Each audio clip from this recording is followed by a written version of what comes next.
Halo teman-teman, kembali lagi bersama saya Hendy Kurniawan di Bincang Tribun Jogja. Kali ini spesial kita akan membahas apa urgensi dan yang akan dihasilkan dari retret para kepala daerah yang dilakukan di Magelang. Kali ini saya sudah bersama Profesor Yuli Qodir, pengamat sosial politik dari Universitas Muhammadiyah Yogyakarta. Assalamualaikum, Prof. Waalaikumsalam. Benar sehat Mas? Alhamdulillah. Baik, Prof. Alhamdulillah. Ya lama ya nggak ketemu. Iya. Retret pertama saya diundang juga. Betul, waktu kabinet. Betul, waktu Ya. kabinet. Sekarang retret lagi, Prof. Oke. Tapi kepala daerah. Kepala daerah.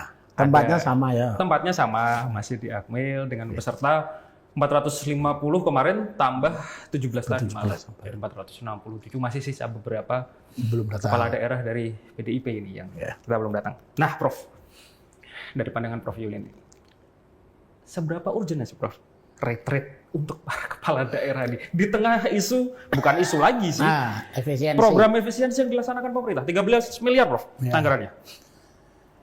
Ya, baik. Terima kasih para pemirsa pendengar semua. Waktu retret untuk para menteri saya kemukakan, ya kalau niatnya adalah penyamaan persepsi tentang visi, misi, program presiden, karena para menteri adalah pembantu langsung presiden, mudah-mudahan ini sesuatu yang baik. Tetapi ternyata sudah di retret pun, beberapa menteri di tengah jalan 3 bulan diganti. Sudah diganti langsung itu. Ada Pak Menteri Pendidikan langsung diganti. Menterinya jangan tuh. Menteri Pendidikan. Sekarang menterinya katanya orang Muhammadiyah. Saya tidak akan mengomentari itu.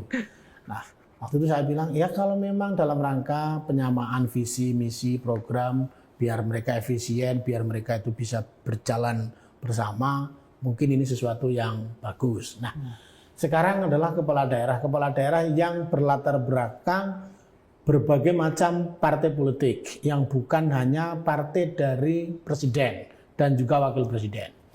Bahkan sekarang wakil presiden nggak punya partai kan, karena kemarin sudah diberhentikan dari PDIP. Sementara presidennya dari Gerindra. Nah, kepala daerah yang datang ke situ adalah kepala daerah yang berlatar belakang multi partai. Ada dari Golkar, ada dari Gerindra, ada dari Demokrat, lalu kemudian ada dari Nasdem, lalu kemudian belakangan ada dari PDIP. Padahal kita tahu kemarin ada juga mungkin dari PKS ya, atau pengusungnya PKS. Padahal kita tahu PKS, Nasdem dan PDIP mengatakan kami akan menjadi oposisi di luar. Tapi ternyata ini adalah oposisi di kabinet. Nah, karena ini mengatakan kami akan menjadi oposisi walaupun bukan di kabinet, apa tidak ada kecanggungan? Itu loh maksud saya. Apa tidak canggung? Ini yang mengundang adalah Kementerian Dalam Negeri. Yang Kementerian Dalam Negeri berada di bawah presiden dan presidennya adalah dari Gerindra. Sementara menterinya ini ya walaupun tidak dari Gerindra, lebih dekat lah secara emosional dengan presiden yang dari Gerindra. Sementara dia akan membuat visi misi, menyampaikan penyamaan persepsi tentang daerah-daerah ke depan di bawah orang yang di bawah kendali presiden yang dari Gerindra. Saya kok merasa soal efektivitas bahwa ini adalah dalam rangka penyamaan persepsi seperti komentar kemarin saya dengar di televisi bahwa ini adalah penyamaan persepsi seluruh kepala daerah yang ada di Indonesia, gubernur, bupati, wali kota. Agak sulit diterima dengan akal sehat saya gitu.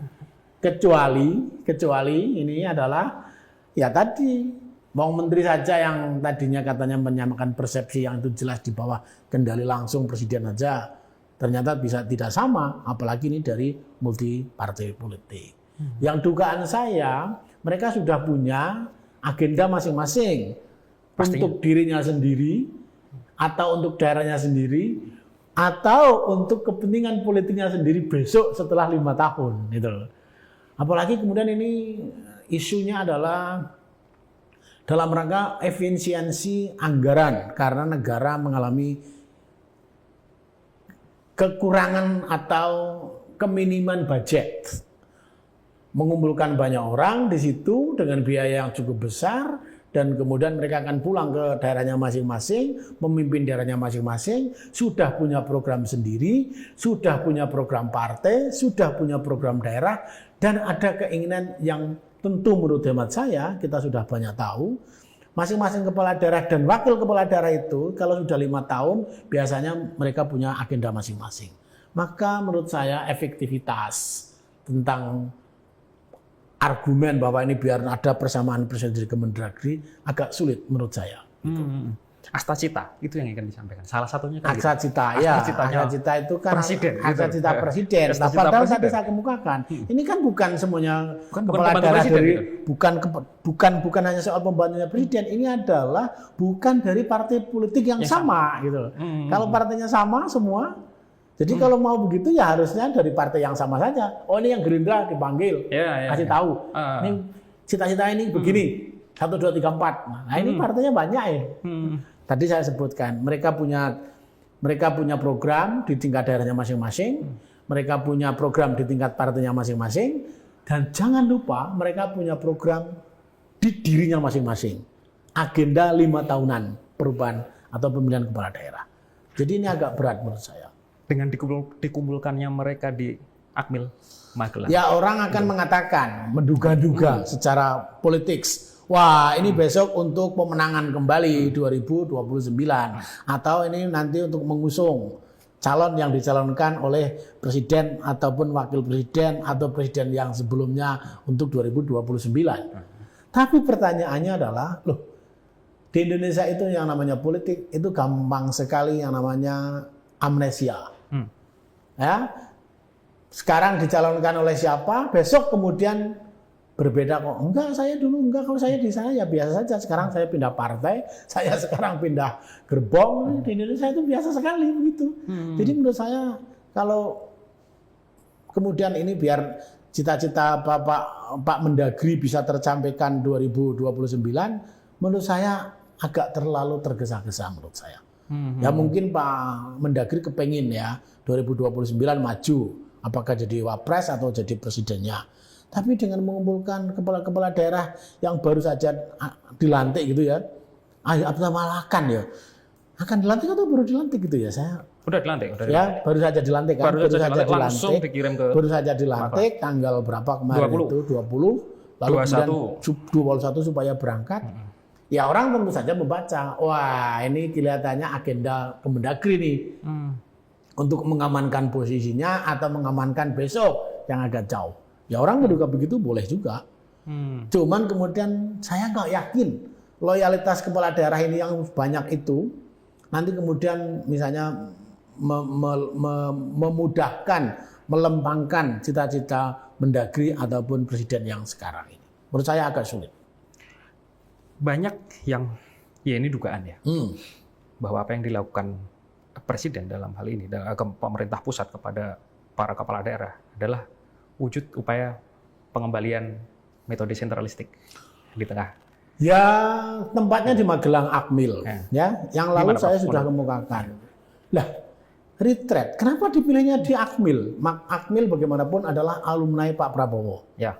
Dan sekarang kita tidak bisa mengelak, kita tidak bisa menolak bahwa banyak keterlibatan mantan jenderal, mantan panglima, lalu kemudian mantan aktivis tentara yang masuk menjadi bagian dari kabinet Pak Prabowo ataupun staf yang tidak menteri tapi tentara aktif malah.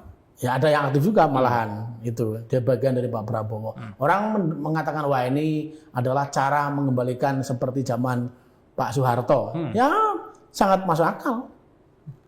Satu tempatnya jelas ini punya tentara. Ya. Padahal tidak semua kepala daerah berlatar belakang tentara. Mayoritas enggak mungkin. Ya kan mayoritas mungkin sipil. Loh, orang datang ke situ di mana di situ adalah memang tempatnya satu tempat pendidikan khusus untuk tertentu, datang ke situ saja sudah tidak dengan perasaan nyaman secara psikologi. Ya. Datang ke sini, wah ini punya Muhammadiyah ini. Wah jangan-jangan nanti saya kalau di sana ngomong salah sedikit menjadi masalah. Ini tempatnya NU. Jangan-jangan kalau saya ngomong sedikit salah, ini nanti jadi bahan teriakan. Sama di situ. Apalagi nanti kalau yang menyampaikan materi atau menyampaikan visi, misi dan segala macam adalah satu dari kalangan dari kalangan militer. Yang kedua semuanya dari lingkungannya Pak Prabowo atau kementerian. Ya orang terteror. Kenapa sih misalnya tidak di tempat yang disebut saja adalah ya misalnya milik Pemda, misalnya begitu. Pemda yang mana atau pusat lah katakan. Atau miliknya pusat, tempat pelatihan lah gitu, misalnya begitu. Kan lebih netral. Nah ini dari tempat saja tidak netral. Jadi kalau mengatakan ini disiplin katanya Prof. Pendisiplin. Memang kalau tidak di tempat polisi atau militer orang tidak disiplin gitu ya. Enggak bisa begitu dong. Di perguruan tinggi banyak orang disiplin kan. Di masjid, di musola orang itu masjid kan bukan tempat militer. Betul. Orang kalau sholat imamnya ruku, makmum juga harus ruku. Di sini nggak boleh ngerokok. Nah, kita di sini nggak ngerokok. Ya itu dia ini bukan tempat tentara. Toh nggak ada yang ngerokok juga kan? Nggak ada yang ngerokok gitu. Jadi tidak ada urusannya bahwa ini kalau di tempat tentara nanti itu disiplin enggak. Kalau untuk katakanlah latihan baris berbaris, iyalah. Tentara, polisi jauh lebih hebat daripada sipil, mungkin iya. Karena kapasitasnya di situ. Ya karena memang kerjaannya tiap hari begitu. Lah kalau mereka disuruh mengerjakan yang lain seperti para dosen saat ini belum tentu juga bisa. Jadi menurut saya kalau alasannya kalau di tempat tentara, di tempat militer, di tempat polisi agar disiplin, menurut saya kok itu mengada-ada alasannya. Kalau menurut saya. Tapi kalau kemudian ada dugaan ya, kalau saya sih merasa ini sudah menteror secara psikologi orang yang datang ke situ. Wah ini di tempatnya pendidikan tentara, Pak Prabowo juga iya. Juga ini nanti akan di-training oleh si ini, yang semuanya dari kementerian, yang di bawahnya Pak Prabowo semua. Itu juga Pak Kepala Daerah nanti akan ngomong yang agak galak-galak, kritis, dugaan saya kok nggak pada berani. Jangan-jangan malah dianggap tidak lulus. Bahaya sekali. Ini gini. Wah Anda ini gimana tidak loyal, bahaya gitu. Kalau sampai ada skor lulus tidak lulus, jangan-jangan yang kritis-kritis nanti nggak lulus, gitu kan? Ini Prof, saya bacakan agenda Senin 24 Februari. Hari ini ya. Hari ini. Mulai dari pagi standar lah ya, senam pagi, persiapan makan pagi, apel dan lain sebagainya. Masuk ke materi.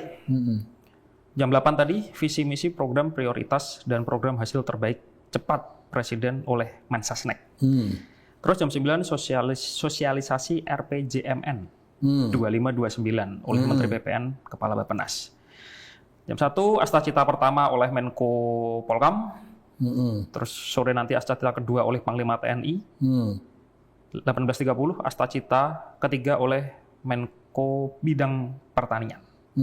Kalau melihat materi itu kan bagian dari pendapat. Indoktrinasi. Dalam tanda kutip, ya ini tentu saja adalah indoktrinasi untuk para kepala daerah.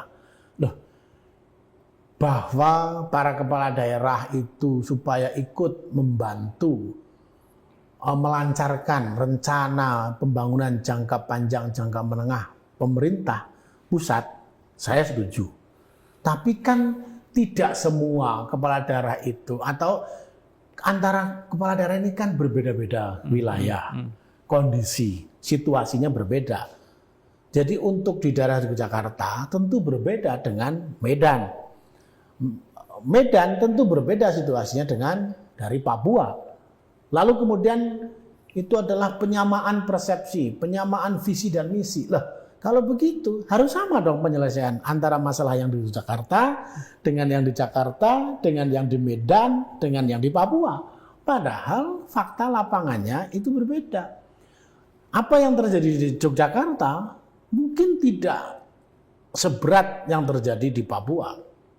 Apa yang terjadi di Aceh mungkin tidak seberat dengan apa yang terjadi di Bengkulu. Atau apa yang terjadi di Lombok mungkin tidak sesulit yang terjadi di NTT, misalnya dalam hal pertanian. Nah, kalau kemudian ini semuanya adalah blueprint begini, ya itu kan bagian dari indoktrinasi yang itu dulu sebetulnya mengalami kegagalan. Terjadi kan dulu kan? Dulu terjadi begitu dan gagal kan? Karena semuanya harus sama. Lah, ketahanan pangan. Tadi kebetulan kami ada ujian tentang kedaulatan dan ketahanan pangan. Ketahanan pangan itu orang bisa bertahan dengan makan itu kalau di Papua bukan jagung, bukan beras. Kenapa semuanya harus jagung dan beras? Itu jelas. Konteksnya berbeda. Papua itu ya sagu, Papua itu ya ubi. Kenapa harus semua tanam beras? Kenapa harus semua makan jagung? Oke. Lalu NTT. Lah NTT hujan aja agak sulit. Sering tidak hujan ada banyak. Lah kalau suruh nanam padi jagung kayak di Jawa begini, ya hancur. Maka kelaparan terjadi di sana. Jadi kalau ini adalah penyamaan persepsi dalam hal pertanian yang itu artinya harus sama, maka itu akan gagal. Lalu kemudian pertahanan atau keamanan. Keamanan yang ada di Papua dengan yang di Yogyakarta atau yang ada di Medan dengan yang di Jogja itu berbeda.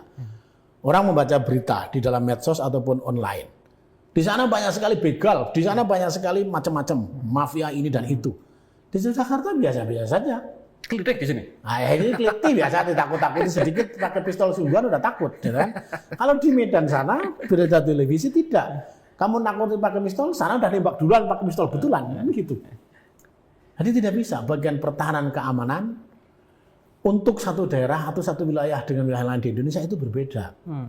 Tapi kalau secara keseluruhan ini adalah dalam rangka mempertahankan ideologi negara. Oke, saya setuju. Tapi tidak lewat Tapi kepala kan daerah bukan dong. lewat kepala daerah. Itu lewat Lemhanas yang kemudian untuk para tadi militer yang sifatnya adalah instruksional. Polisi yang sifatnya instruksional. Dari pusat sampai daerah itu sama kan? Teritorial kan gitu. Teritorial. Diturunkan ke teritorial. Itu. Jadi itu hal-hal yang menurut saya kalau dipaksakan harus sama akan mengalami kegagalan sebagaimana yang terjadi pada era Pak Harto. Dan puncaknya adalah 98 Pak Harto dipaksa turun. Padahal dulu zaman Orba banyak kepala daerah dari militer, Prof. Dari militer dulu tidak berani ngomong karena tadi kalau yang kritis segala macam diberhentikan, dipindah tempat. Nah sekarang orang berani. Kenapa dulu tidak berani ngomong dan segala macam gampang sekali pindah tempat? Media tidak seperti sekarang. Media luar negeri ataupun media dalam negeri. Sekarang media apa saja ada. Begitu aneh-aneh gitu di video, dikirim habis. Gitu loh. Itu contohnya. Jadi unsur untuk memaksakan satu visi, satu misi untuk semua, kemungkinan kegagalannya jauh lebih besar daripada sebetulnya bukan itu. Kalau saya begitu. Tapi kalau untuk ini ada beberapa karakteristik yang berbeda dan kemudian diselesaikan dengan cara yang berbeda, memberikan peluang, kesempatan kepada masing-masing kepala daerah untuk inovasi, untuk inovatif, untuk kreatif, menyelesaikan masalah, tidak sama antara Papua dengan Pulau Jawa, maka itu lebih baik daripada semuanya harus dengan standar yang sama. Lalu apa yang akan dibawa oleh para kepala daerah ketika pulang? Ya karena di sana ya Masing-masing, Prof. seneng-seneng aja, diam-diam aja karena tidak akan ada yang berani kritis. Dugaan saya begitu. Artinya pulang nggak bawa apa-apa nih? Ya istirahatlah di situ namanya juga retreat kan. Oh iya, harusnya Namanya retreat kan juga retreat kan istirahat. tapi kan? mendekatkan Iya. diri pada Tuhan kan gitu. Ya, retreat Harusnya kan kan gitu. gitu. Retreat kan memang istirahat, menenangkan diri. Menenangkan gitu. diri. Maka sampai di sana nanti diskusi yang serius tidak akan terjadi. Iya. Namanya judulnya tadi retreat kok. Iya, Retreat iya. memang menenangkan diri, berpikir dan berzikir. Ya. Pulang ya sudah. Gimana kemarin? Ya gitu-gitu aja. Nah, gitu. Lalu apa yang didapat rakyat terusan, Prof? Mereka juga nggak dapat, ya memang nggak dapat apa-apa. Kan hampir selalu begitu. Tapi ada kepala daerah yang mungkin inovatif. Dan inovatif itu tidak perlu dikumpulkan semacam itu kalau saya. Iya. Dulu ada kepala daerah yang sangat inovatif. Namanya Fadil Muhammad. Sangat inovatif. Saya datang ke sana pernah ketemu dengan beliau waktu beliau menjadi gubernur. Maka Sulsel ya? Ya, di Gorontalo. Oh, Gorontalo. Di Gorontalo. Dulu kan itu pecahan dari Manado ya. Iya, no. Jadi ini gubernur yang sangat inovatif. Dia membuat kebijakan sendiri dengan istilah, ya ini harusnya yang sekarang ini. Dalam beberapa literatur itu, pemerintahan daerah itu harusnya menggali apa yang disebut kearifan atau kecerdasan lokal. Tadi itu kenapa? Karena Papua itu berbeda dengan Jawa. Makan di Pulau Jawa ini adalah jagung. Kalau orang Jawa sudah makan roti 4, itu tetap belum makan. Karena belum makan nasi. Gitu loh. Nah jangan-jangan sebetulnya orang Papua bukan. Kami belum makan kalau belum makan ubi. Kami belum makan kalau kami belum makan sagu. Lah, masa itu mau sama? Maka ini disebut kecerdasan lokal, bagaimana mengolah tentang kekayaan di tingkat lokal untuk dibawa mensejahterakan, dibawa untuk membuat warganya, masyarakatnya itu jauh lebih baik. Lah kalau harus semuanya sama, ini menurut saya menghabiskan waktu dan tenaga plus uang. Pasti. Kalau dari perspektif politik, apakah bakal ada keuntungan yang didapat, entah itu dari pemerintah pusat atau pemerintah daerah dengan adanya retret ini? Politik ya ini, Pak. Secara politik tadi itu, tentu orang boleh menduga. Kayak saya pun menduga kan, wah ini dalam rangka mengamankan posisi menuju 2029. Ini dalam rangka tidak terjadi pemberontakan atau tidak terjadi pembangkangan atau tidak terjadi perlawanan dari para kepala daerah. Karena datang ke situ, saya tadi sudah sebut, datang ke situ sudah terancam duluan. Secara psikologis ya? Secara psikologis gitu loh. Tadi Anda datang Masuk ke sini. instalasi militer kan gitu? Nah, iya toh ya. Anda datang ke sini ini punya Muhammadiyah. Wah, di sana ditulis dilarang merokok padahal sampean semua ahli rokok. Ahli rokok. Orang NU nih, Pak. Bahaya ini. Piye iki? Wah, kalau merokok nanti ditegur.